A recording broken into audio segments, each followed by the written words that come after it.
निशुम्भ शुम्भ गर्जनी प्रचण्ड मुण्ड खण्डिनी बने रणे प्रकाशिनी भजामि विन्ध्यवासिनी। त्रिशूलमुण्डधारिणी धरा विघातहारिणी गृहे गृहे निवासिनी भजामि विन्ध्यवासिनी। दरिद्र दुःखहारिणी सदा विभूतिकारिणी वियोगशोकहारिणी भजामि विन्ध्यवासिनी।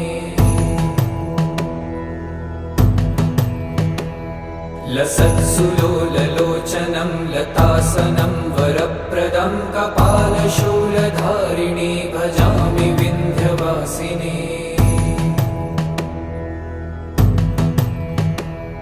कराब्जदा